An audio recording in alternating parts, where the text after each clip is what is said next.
ان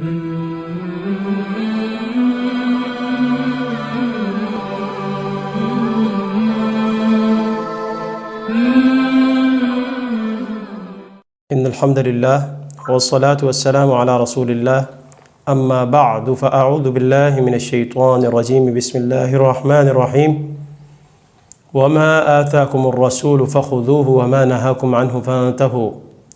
معزز ناظرین، خلاصہ سیریز میں آج ہم انشاءاللہ آپ حضرات کے سامنے پارہ نمبر 22 یعنی ومن یقنت کا خلاصہ پیش کرنے کی سعادت حاصل کریں گے۔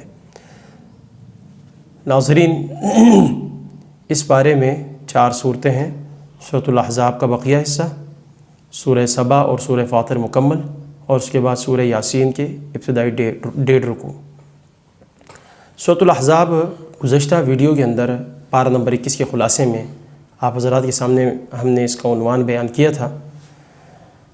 جہاں ہم نے بات چھوڑی تھی وہ کچھ یوں ہے کہ اسلامی معاشرت کے اہم اصول اللہ رب العزت نے اس کے اندر ذکر کیے ہیں۔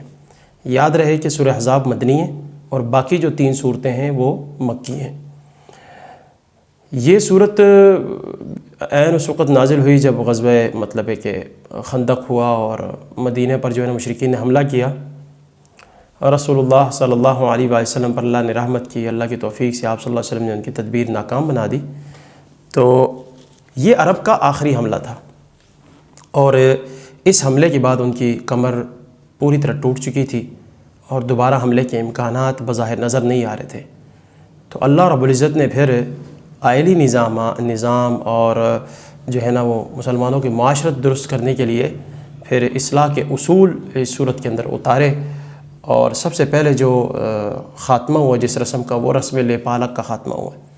دیکھیے، زمانہ جاہلیت میں جس کے پاس اولاد نہیں ہوتی تھی وہ کسی کا بچہ لے لیا کرتا تھا اور پھر وہ اسے سگا بچہ شمار کرتا تھا، اور پھر مشکل یہ تھی کہ اسلام کے احکام ستر و حجاب، پردے کے مسئلے، نظام میراث، حقوق و فرائض، سب سے یہ رسم ٹکراتی تھی۔ تو اس کے ہوتے ہوئے پردے کا تو کوئی مطلب ہی نہیں تھا، اس لیے اللہ رب العزت نے ستر و حجاب کے احکام بیان کرنے سے پہلے سب سے پہلے اس رسم کو ختم کرنے کا اعلان کیا، اور بتایا کہ آدمی کے پہلو میں 2 دل نہیں ہوتے، دل ایک ہی ہوتا ہے۔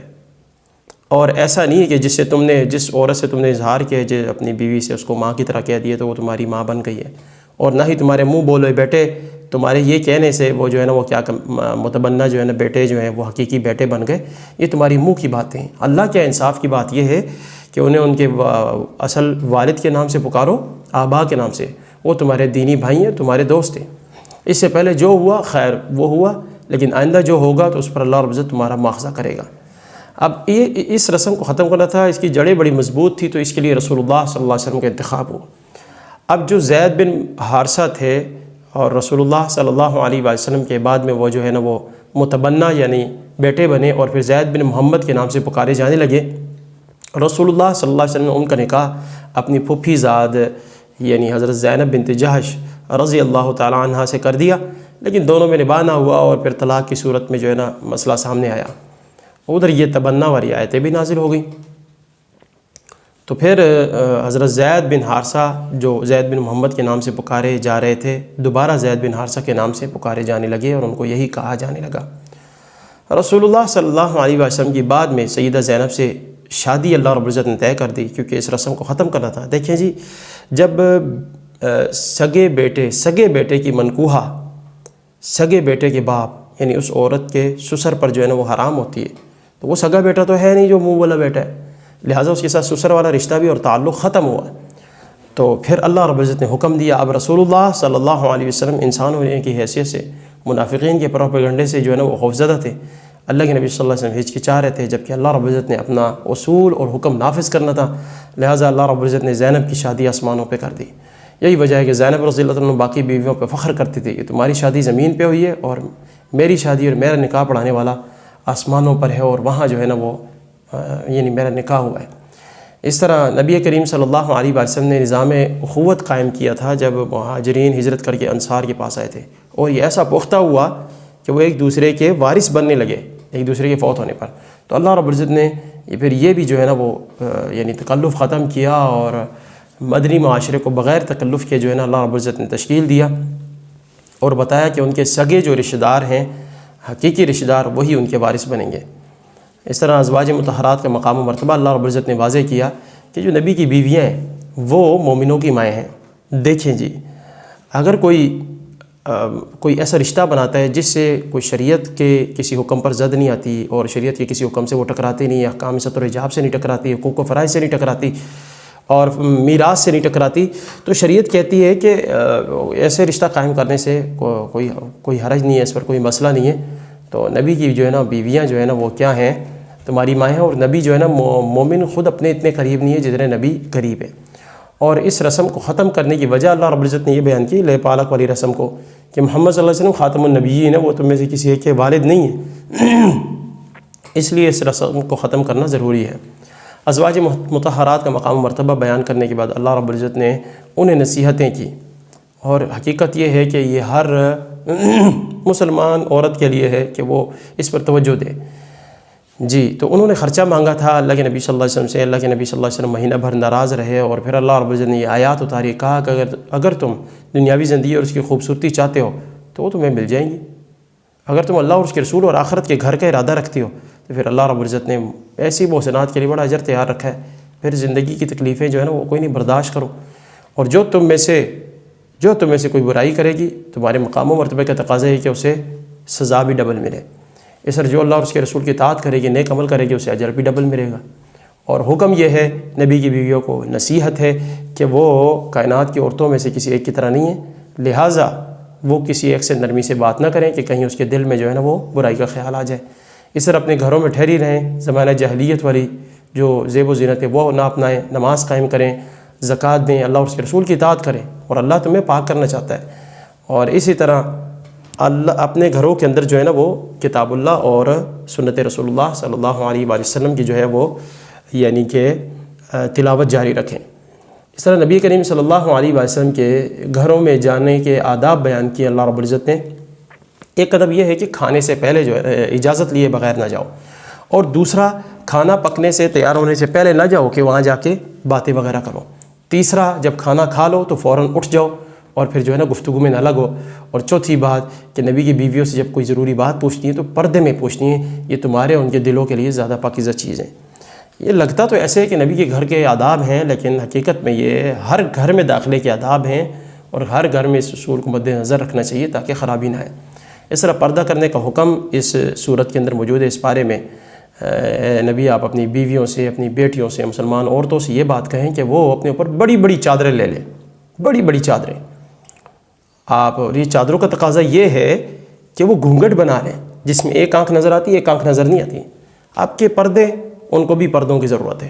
اب کے حجاب، ان کو مزید ایک حجاب کی ضرورت ہے۔ اتنے بھڑکیلے، اتنے چست، اتنے تنگ اور سیترو جو ہے نا وہ برقعے کہ معاذ اللہ۔ اور اس کے بعد مزید جو معاشرے میں رہنے والے منافقین تھے مدینہ کے معاشرے میں، وہ معاشرے کو گندہ کرنے کی کوشش میں رہتے تھے۔ اللہ رب العزت نے انہیں تنبیہ کی اور دھمکایا، کہا تم باز نہ آئے تو اللہ رب العزت تمہیں ملعون ٹھہرائے گا اور تمہیں جو ہے نا کہیں پھر پناہ نہیں ملے گی۔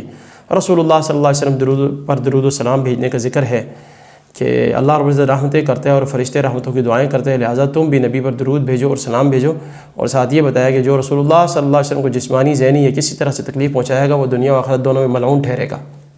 دوسرا حصہ سورہ سبا کی طرف آتے ہیں ناظرین ہم۔ سورہ سبا مکی صورت ہے، پہلے ذکر کر چکا ہوں۔ اس میں یمن کی قوم سبا کا ذکر ہے۔ اللہ کے نبی صلی اللہ علیہ وسلم نے فرمایا سبا ایک فرد کا نام تھا اور اس کے 10 بیٹے تھے جنہوں نے وہ جہان آباد کیا۔ یہ مکی دور کے وسط میں نازل ہوئی۔ رسول اللہ صلی اللہ علیہ وسلم پر الزام لگائے جا رہے تھے مشرکین مکہ کی طرف سے کہ یہ مجنوں ہیں، جادوگر ہیں، کاہن ہیں، لیکن ابھی ان میں شدت نہیں آئی۔ بہرحال ان کے جو شکوک و اعتراضات تھے اللہ رب العزت نے ان کا ذکر کیا اور اس کے جوابات دیے، اور ناشکری، تکبر، شک کرنے اور سرداروں کی پیروی ترک کر کے اسلام قبول کرنے کی دعوت دی گئی ہے۔ عقیدہ آخرت کا انکار کرنے والوں سے اللہ رب العزت نے خطاب کیے کہ کچھ لوگ کہتے ہیں کافر کہ قیامت نہیں آئے گی، انہیں بتا دو کہ ضرور آئے گی۔ اللہ نے قسم کھا کے کہا اللہ عالم غیب ہے، ہر چیز سے واقف ہے، اور اس دن پھر نیکی اور بدی پر جو ہے نا وہ جزا اور سزا بھی ہوگی۔ اللہ رب العزت نے اسی صورت کے پہلے رکوع میں قرآن مجید علم و حکمت پر مشتمل ہے اس بات کو واضح کیا ہے، اور عالم الغیب ذات کی طرف سے، حکیم ذات کی طرف سے جو ہے نا یہ نازل ہوا ہے۔ کوئی معمولی کتاب نہیں ہے کہ جاہل جو ہے نا وہ جاہلیت اور ہٹ درمی والا مظاہرہ کریں۔ شکر اور ناشکری کا تقابل ہے۔ اللہ رب العزت نے مثالیں دی ہیں. سب سے پہلے داؤد اور سلیمان علیہ السلام کی مثالیں دی ہے کہ اللہ رب العزت نے کو یہ معجزہ دیا ہے، پرندے ان کے ساتھ بولیاں بولتے تھے اور یہ ان کی بولیوں کو سمجھتے تھے، اس طرح ان کی آواز خوبصورت تھی، اور جو ہے نا یہ لوہے کو نرم کرتے اور پھر اسے جو ہے نا تیار کرتے اور بیچتے اور روزی کماتے. سلیمان علیہ السلام کے لیے جو ہے نا ہوا کا مسخر ہونا، تانبے کا چشمے کا بہنا اور جنات کے ان کے تابع ہونا، یہ ساری باتیں اور ان کے بڑے بڑے کام کرنا. تو حضرت داؤد اور سلیمان علیہ السلام نے اللہ کا کما حق کو شکر ادا کیا، اور سلیمان علیہ السلام کی موت بھی اس حالت میں آئی کہ اللہ رب العزت نے اسے بھی ایک معمہ اور عجوبہ بنایا. تو سلیمان علیہ السلام کی موت عین اس وقت آئی جب وہ عبادت میں مشغول تھے اور جنات کام کرتے رہے، ان کی جو ہے نا نگرانی بھی چلتی رہی، حتیٰ کہ جب یہاں مسجد کا کام مکمل ہوا وہاں جو ہے نا وہ کسی کیڑے نے کھا کے اسے کمزور کر دیا تھا، عصا کو جس پہ ٹیک لگایا کرتے تھے. تو حضرت سلیمان علیہ السلام کا جسد خاکی جو ہے نا وہ گر پڑا. تو پھر جنات کو احساس ہوا کہ ہم تو غیب نہیں جانتے تھے، غیب جانتے ہوتے تو اس مصیبت میں نہ رہتے. قوم سبا کا اللہ رب العزت نے ذکر کیا. اب یہ دوسری مثال ہے ناشکری کی کہ اللہ رب العزت نے ہر طرح کی فراوانی دی تھی، بڑا خوشحال ملک تھا، بحری و بری تجارت میں یہ لوگ ممتاز تھے، زراعت و باغبانی میں نمایاں تھے، ہر چیز موجود تھی. پاس مرکزی شہر کے 2 پہاڑ تھے، پہاڑوں سے چشمے جاری ہوا کرتے تھے. انہوں نے پہاڑوں کے چشموں کے پاس جو ہے نا وہ پشتے تعمیر کر دیے تھے، ضرورت کے مطابق پانی لیا کرتے تھے، لیکن انہوں نے اللہ رب العزت کی ناشکری کا ارتکاب کیا. اللہ رب العزت نے وہاں جھاڑ جھاؤ کے درخت اور بیری اور بدمزہ پھلوں کے درخت پیدا کر دیے اور ان کو نیست و نابود کر دیا. مشرکین مکہ کے جھوٹے معبودوں کا ذکر کیا کہ یہ کہتے ہیں کہ جی ہمیں یہ دیوی دیوتا وغیرہ معبود جو ہے نا ہمیں جو ہے نا وہ بیڑا پار لگا دیں گے اور جناب میری مشکل میں ہمارے کام آئیں گے، اللہ کے ہاں سفارش کریں گے. کہا تم جنہیں پکارتے ہو انہیں بلا لو، وہ تو ذرہ بھر کے مالک بھی نہیں ہیں، اور اللہ کی جو ہے نا شراکت میں، اللہ کی مملکت اور حکومت اور سلطنت میں ان کی ذرہ بھر شراکت نہیں. اور فرشتوں کی تم بات کرتے ہو، اللہ کی بیٹیاں بناتے ہو. اور رہی بات فرشتوں کا سفارش کرنا، تو وہ تو اللہ کے حکم کے آنے پر کانپ جاتے تھے، ڈر اٹھتے تھے اور ہیبت طاری ہو جاتی تھی ان پر. اس طرح اللہ رب العزت نے اسی صورت کے اندر قرآن مجید کا انکار کرنے والوں کی قیامت والے دن حالت کیا ہوگی یہ ذکر کی ہے. اب 2 قسم کے لوگ تھے، ایک تھے کمزور جو کفار سردار کے تابع تھی، اور دوسرے سردار تھے جن کو اپنی سرداری پر زعم تھا. قیامت والے دن اللہ رب العزت نے ان کے جہنم کے اندر لڑنے جھگڑنے کا ذکر کیا. یہ ایک دوسرے پر الزام لگائیں گے اور ملبہ پھینکیں گے، اور جب عذاب کو دیکھیں گے تو نادم اور پشیمان ہوں گے. اور اللہ رب العزت نے اسی رکوع کے اندر یہ بھی نقطہ واضح کیا کہ ہمیشہ مالدار لوگ انبیاء کی مخالفت کرتے ہیں. آپ دیکھ لیں ہر دور کے اندر کمزور لوگوں نے، ناتواں لوگوں نے، معاشرے کے پسے ہوئے لوگوں نے نبی کی دعوت قبول کی، اور سردار لوگوں نے جو ہے نا گھمنڈ کیا، تکبر کیا اور نافرمانی کی. اور یہی وجہ ہے کہ جنت کے اندر یہی لوگ سب سے پہلے داخل ہوں گے. اور اللہ رب العزت نے آخر میں باطل کے ہمیشہ کے لیے مٹنے کا اعلان کیا ہے کہ حق آ گیا اور باطل جو ہے نہ پہلی دفعہ کچھ کر سکا اور نہ دوبارہ کچھ کر سکے گا. تیسرا حصہ جی سورہ فاطر ہے. فاطر کا معنی ہوتا ہے پیدا کرنے والا، اور اس میں اللہ رب العزت کی جو ہے نا وہ اسی قدرت کا ذکر ہے. تو جب شدت مخالفت میں آپ صلی اللہ علیہ وسلم کے خلاف طرح طرح کی سازشیں ہو رہی تھیں مشرکین مکہ کی طرف سے، تو اللہ رب العزت نے انہیں قانون جزا و سزا بتا کر ڈرایا اور دھمکایا. اللہ کی نعمتوں کا تقاضا کیا ہے؟ دیکھیں جی گزشتہ صورت میں سورہ سبا میں یہ بتایا گیا کہ اللہ کی نعمتوں کا تقاضا یہ ہے کہ آپ جو ہے نا شکر ادا کریں. اس صورت میں یہ بتایا گیا کہ اس نے جب نعمتیں دی ہیں وہ خالق ہے، تم جو ہے نا اس کی توحید جو ہے نا وہ کیا کہتے ہیں اسماء و صفات اور توحید ربوبیت تسلیم کرتے ہو، تو پھر اس کی توحید الوہیت کو مانو. اس کی نعمتوں کا تقاضا ہے کہ اسے معبود مانا جائے اور اس کے سامنے جبین نیاز جھکائی جائے. چنانچہ اللہ رب العزت نے ابتدا کے اندر یہی بات ذکر کی ہے اور ڈرایا اور دھمکایا اور مشرکین کے معبودوں کی بے بسی کا ذکر کیا ہے دوسرے رکوع میں کہ ساری نعمتیں تو اللہ نے بنائی ہیں، تو ان کے پاس کیا ہے؟ یہ تو کھجور پہ کی گٹلی پہ موجود چھلکے کے مالک نہیں ہے. ایک جگہ اللہ نے فرمایا اس نقطے کے مالک نہیں ہے، باریک جھلی کے مالک نہیں ہے، یہ اتنا بھی اختیار نہیں رکھتے. تم انہیں بلاؤ یہ تمہاری دعا نہیں سن سکتے، اور اگر سن لے تو جواب نہیں دے سکتے، اور قیامت والے پھر کیا کریں گے؟ تمہارے شرک کا انکار کریں گے. مزید اللہ نے فرمایا کہ قیامت والے اللہ رب العزت ان سے پوچھے کہ دکھاؤ نا ذرا وہ معبود جن کو تم اللہ کا شریک ٹھہراتے رہے ہو، وہ معبود دکھاؤ. تو یہ قاصر ہوں گے، ان کو بلائیں گے وہ آئیں گے نہیں، آئیں گے تو پھر جو ہے نا وہ ان کا انکار کر دیں گے. اور مشرکین مکہ میں سے جو بعض سردار تھے وہ کہتے تھے لوگوں سے بھی تم مسلمان ہو، جو گناہ ہوگا ہم اپنے سر لے لیں گے. اللہ نے فرمایا یہ نہیں ہو سکتا، یہ اپنے اٹھا لیں بڑی بات ہے. اس طرح اللہ رب العزت نے ایمان اور کفر کا نتیجہ یکساں نہیں ہو سکتا، اس بات کو بڑی صراحت سے ثابت کیا کہ اندھا اور بینا برابر نہیں ہو سکتے، اندھیرا اور روشنی برابر نہیں ہو سکتے، اور جناب علی سایہ اور گرمی برابر نہیں ہو سکتی، دھوپ، اسی طرح مردے اور زندے برابر نہیں ہو سکتے. تو بعینی ہی یہاں بھی کیفیت ایسی ہی ہے، اسی میں مومن اور کافر برابر نہیں ہو سکتے. کائنات میں اللہ رب العزت کی مختلف نشانیاں ہیں. اس صورت میں واضح کیا اللہ رب العزت نے پہاڑوں کا ذکر کیا، ان کے رنگوں کا ذکر کیا ہے، مختلف قسم کے پھلوں کا ذکر کیا ہے کہ پہاڑ کالے سیاہ بھی ہیں، جو ہے نا وہ سرخ بھی ہیں اور خاکی رنگ کے بھی ہیں. اور اس کے ساتھ ساتھ اللہ رب العزت نے یہ اسی لیے واضح کیا کہ بھی اس کو مانا جائے اور اس سے ڈرا جائے. کچھ لوگ حسد کے سبب جو ہے نا ہدایت سے باز رہتے تھے اور کہا کرتے تھے کہ جی نبی تو مخالف قبیلے کا ہے، اگر جو ہے نا ہماری قبیلے کا ہوتا تو ہم ہدایت قبول کرتے. وہ جیسے ہی قرآن مجید آیا انہوں نے دیکھا کہ نبی مخالف قبیلے کے، ہمارے قبیلے کے نہیں، لہذا ذاتی عصبیت کی وجہ سے جو ہے نا وہ کیا کر دیا، قبائلی عصبیت کی وجہ سے اور ذاتی نفرت کی وجہ سے نبی کا انکار کر دیا. سابقہ اقوام کی تباہی سے نصیحت حاصل کرنے کی ہدایت ہے، اور اللہ رب العزت نے آخر میں ذکر کیا کہ بھی ان سے نصیحت حاصل کرو، اور مشرکین مکہ کو ڈرایا. اور آخری صورت ہے سورہ یاسین، آخری حصہ. اللہ رب العزت نے اب سورہ یاسین کی کوئی خاص فضیلت نہیں ہے. یہ بات کہنا کہ سورہ یاسین قرآن کا دل ہے، غلط ہے. اقبال نے اپنے ایک فارسی کے شعر میں کہا تھا، اس کا خلاصہ اور مفہوم یہ ہے کہ اے مسلمان تیرا قرآن سے صرف اتنا تعلق ہے کہ تیرے مردوں پہ سورہ یاسین پڑھی جاتی ہے. بڑی افسوس کی بات ہے کہ ہمارے مردوں پہ آج بھی سورہ یاسین پڑھی جاتی ہے. یہ جہالت آج تک اسی طرح ہی ہے. تو اس میں کوئی شک نہیں کہ سورہ یاسین کا مضمون بہت خوبصورت ہے. اللہ رب العزت نے انسانی اعضاء، جسم، نعمتوں کے ذریعے سے ثابت کیا ہے کہ توحید اسی کی ہے اور اسی کو ایک رب مانا جائے. اور اللہ رب العزت نے اپنی نعمتوں کا ذکر کیا ہے، جنت جہنم کا ذکر کیا ہے اور قیامت کا بڑی تفصیل سے نقشہ کھینچا ہے. اس لحاظ سے اس کا بار بار مطالعہ کرنا چاہیے. اللہ رب العزت نے سب سے پہلے قرآن مجید کی نزول کا مقصد ذکر کیا سورت کی ابتدا میں کہ اس لیے اتارا ہے تاکہ آپ قوم کو ڈرائیں.